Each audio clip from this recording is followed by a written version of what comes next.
Asfixia pode ser definida como sendo parada respiratória com o coração ainda funcionando. É causada por certos tipos de traumatismos, como aqueles que atingem a cabeça, a boca, o pescoço, o tórax, por fumaça no decurso de um incêndio, por afogamento, em soterramentos, dentre outros acidentes, ocasionando dificuldade respiratória e levando a uma parada respiratória. Identifica-se a dificuldade respiratória pela respiração arquejante, ou seja, respiração difícil, ou pela falta de movimentos respiratórios nas vítimas inconscientes, e nas vítimas conscientes, pela queixa de falta de ar. A primeira conduta é favorecer a passagem do ar através da boca e das narinas. A partir daí, afastar a causa, verificar se o acidentado está consciente, desapertar as roupas do acidentado, principalmente em volta do pescoço, peito e cintura, retirar qualquer objeto da boca ou da garganta do acidentado para abrir e manter desobstruída a passagem de ar. Para assegurar que o acidentado inconsciente continue respirando, coloque-o na posição lateral de segurança. Iniciar a respiração de socorro tão logo tenha sido o acidentado colocado na posição correta. Lembrar que cada segundo é importante para a vida do acidentado. Relataremos mais para frente como é essa respiração de socorro. Repetir a respiração de socorro tantas vezes quanto necessário, até que o acidentado dê entrada em local onde possa receber assistência adequada. Manter o acidentado aquecido para prevenir o choque. Não deixar o acidentado sentar ou levantar. O acidentado deve permanecer deitado, mesmo depois de ter recuperado a respiração. Continuar observando cuidadosamente o acidentado para evitar que a respiração cesse novamente. Não deslocar o acidentado até que sua respiração volte ao normal. Remover o acidentado somente deitado, mas só em caso de extrema necessidade. Solicitar socorro especializado, mesmo que o acidentado esteja recuperado. Ressuscitação cardiorrespiratória, ou RCR. O que é? É um conjunto de medidas utilizadas no atendimento à vítima de parada cardiorrespiratória. A ressuscitação cardiorrespiratória é uma técnica de grande emergência e muita utilidade. Qualquer interferência ou suspensão da respiração espontânea constitui uma ameaça à vida.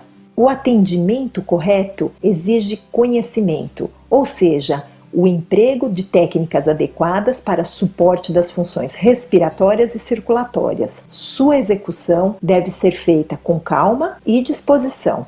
A probabilidade de execução da atividade de ressuscitação cardiorrespiratória é bem pequena, mas se for preciso, pode representar a diferença entre a vida e a morte para o acidentado. E o que é uma parada cardíaca? É a interrupção repentina da função de bombeamento cardíaco. Pode ser constatada pela falta de batimentos do coração do acidentado, ou seja, um pulso ausente, não se consegue palpar o pulso. E ainda, quando houver dilatação das pupilas, que é a menina dos olhos, e que pode ser revertida com uma intervenção rápida, mas que causa morte se não for tratada.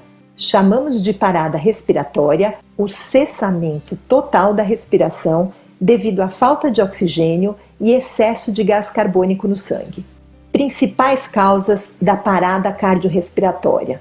Elas podem ser primárias. Nesse caso, a parada cardíaca se deve a um problema do próprio coração.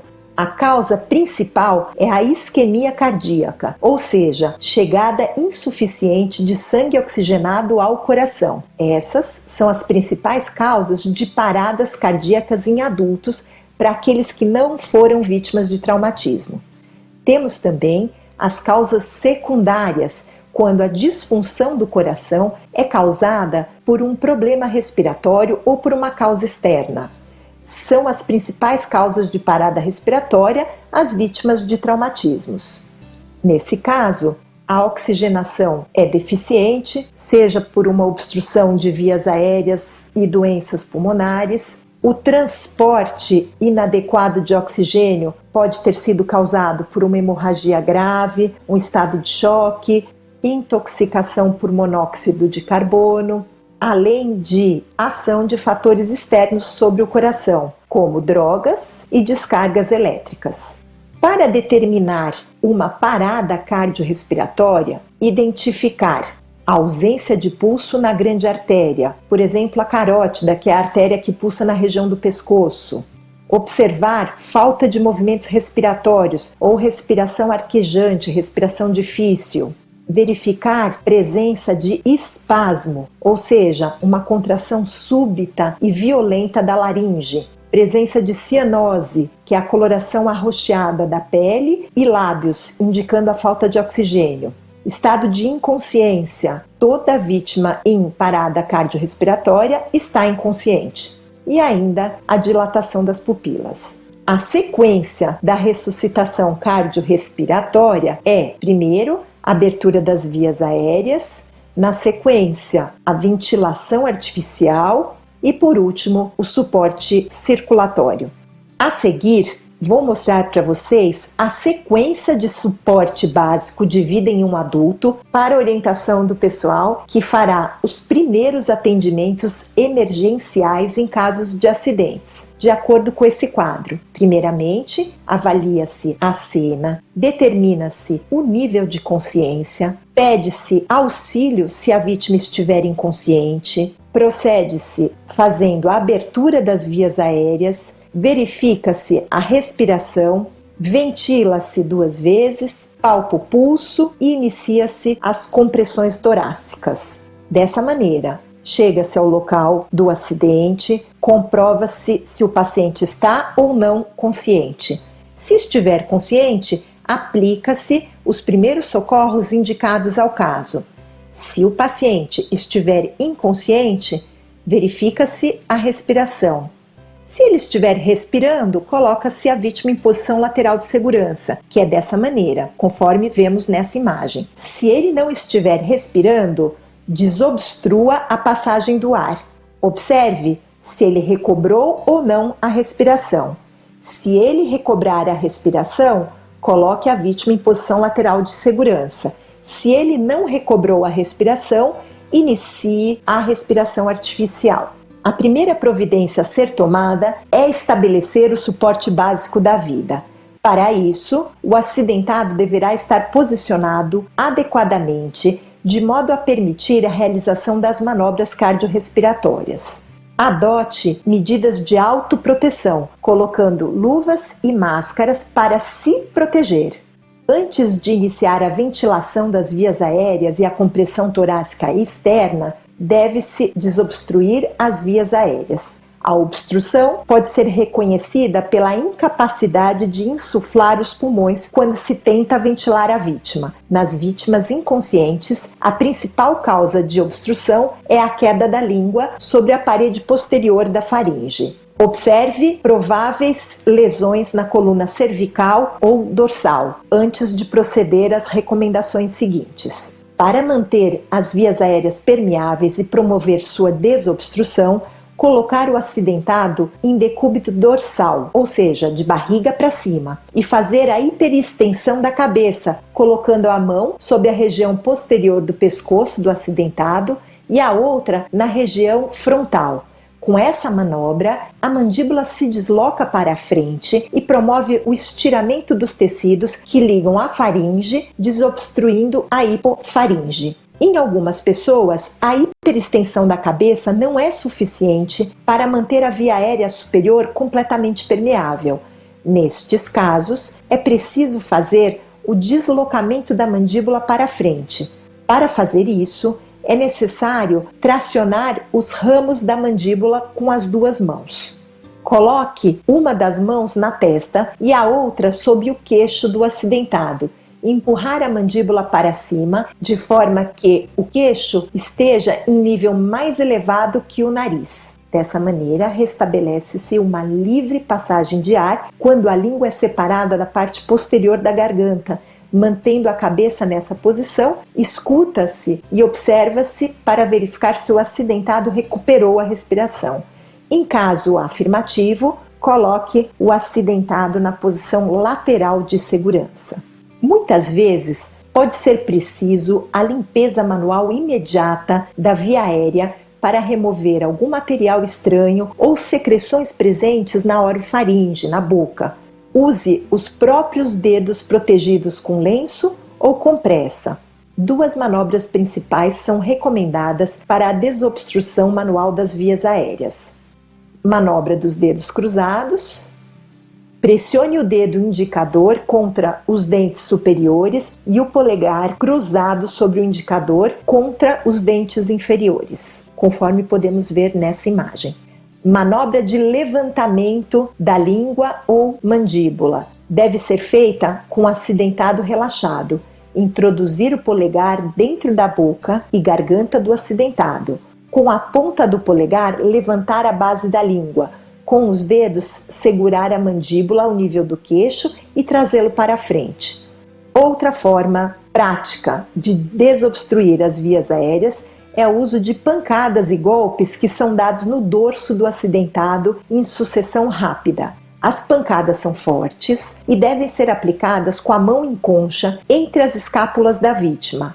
A técnica deve ser feita com o paciente sentado, deitado ou em pé. Lembre-se que essas medidas e manobras são para casos em que o acidentado não tenha prováveis lesões na coluna cervical ou dorsal. Algumas vezes, a simples execução de certas manobras é suficiente para tornar as vias aéreas permeáveis, prevenir ou mesmo tratar uma parada respiratória, especialmente se a parada respiratória é devida à asfixia por obstrução. Em muitos casos, porém, torna-se necessária a ventilação artificial.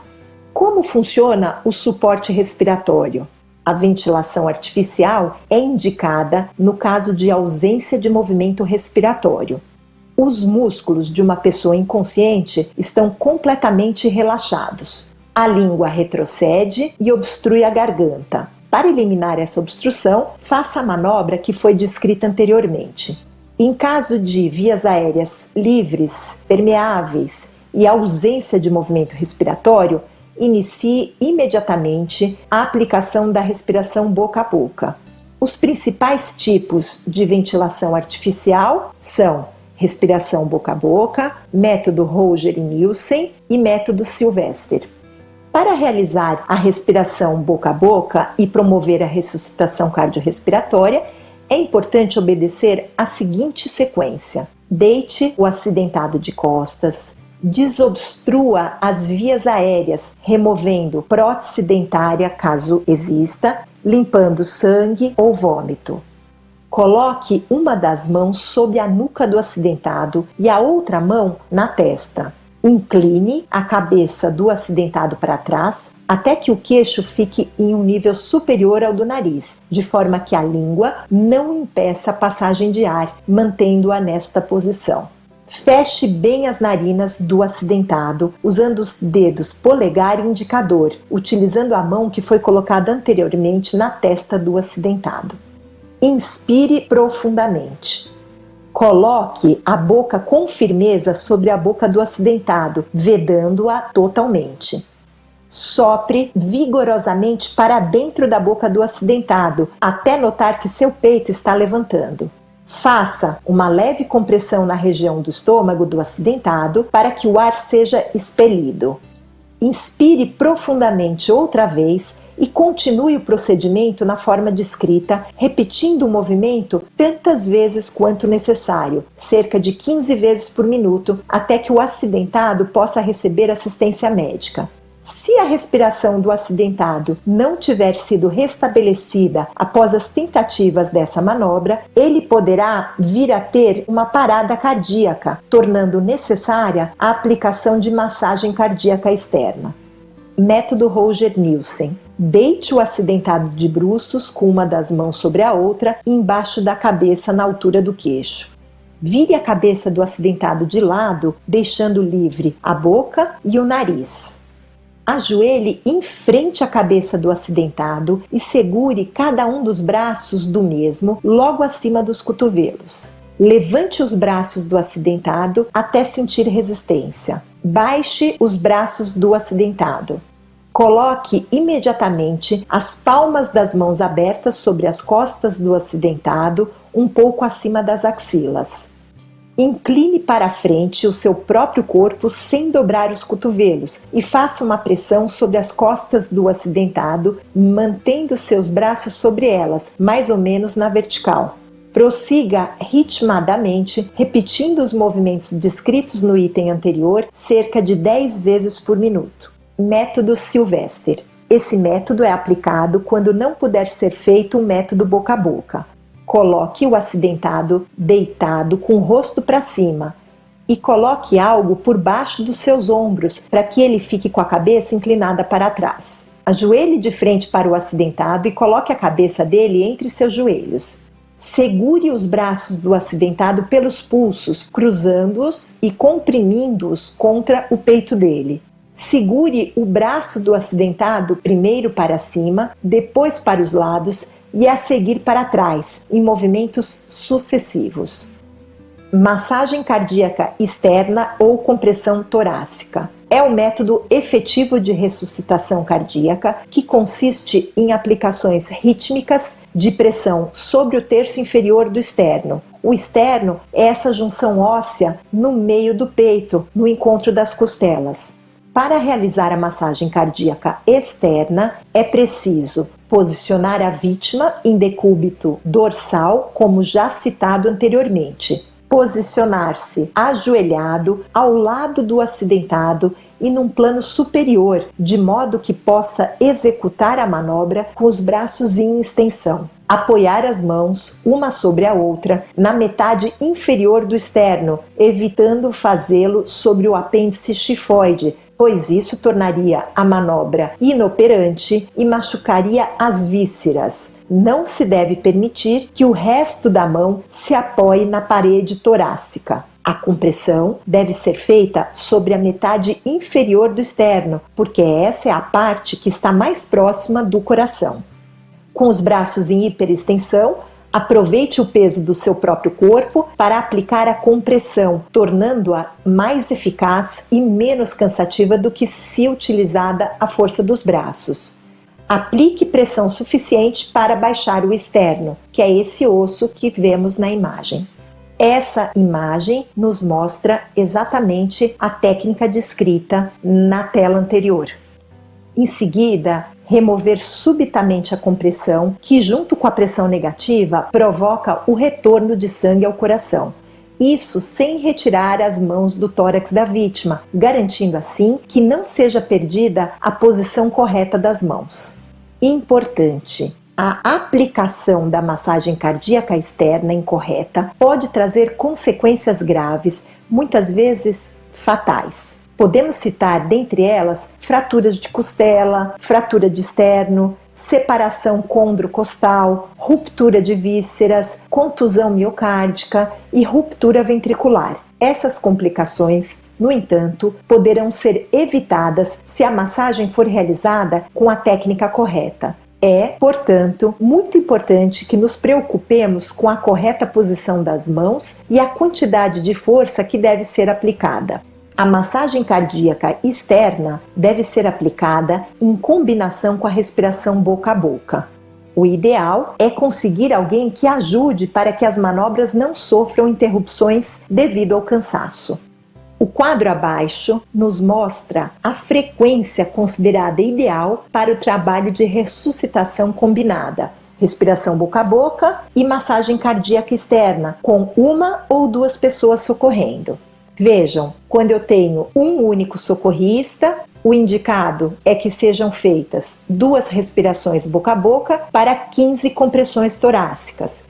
Quando eu tenho 2 socorristas, se faz uma respiração boca a boca para cada 5 compressões. Não se deve desanimar em obter a recuperação da respiração e dos batimentos cardíacos do acidentado. É preciso mandar que procurem socorro médico especializado com a maior urgência. É preciso ter paciência, calma, disposição, como já falamos, e qualquer interrupção na tentativa de ressuscitação da vítima até a chegada do socorro especializado implicará fatalmente em morte. Para a reavaliação, devemos verificar o pulso carotídeo, após 1 minuto de ressuscitação cardiorrespiratória e depois a cada 3 minutos. Se o pulso estiver presente, verifique a presença de respiração eficaz. Se a respiração estiver presente, mantenha a vítima sob observação. Se a respiração estiver ausente, continue os procedimentos de respiração artificial e contate com urgência o atendimento especializado. Se o pulso permanecer ausente, inicie a ressuscitação cardiorrespiratória pelas compressões torácicas. Verifique também o diâmetro das pupilas. Quais são os erros comuns na execução da ressuscitação cardiorrespiratória? Posição incorreta das mãos, profundidade de compressões inadequada, incapacidade de manter um selamento adequado ao redor do nariz e da boca durante a ventilação, a dobra do cotovelo ou joelho durante a compressão, levando ao cansaço, ventilações com muita força e rapidez, levando à distensão do estômago, incapacidade de manter as vias aéreas abertas e a não ativação rápida do atendimento especializado. Obrigada e até a próxima aula.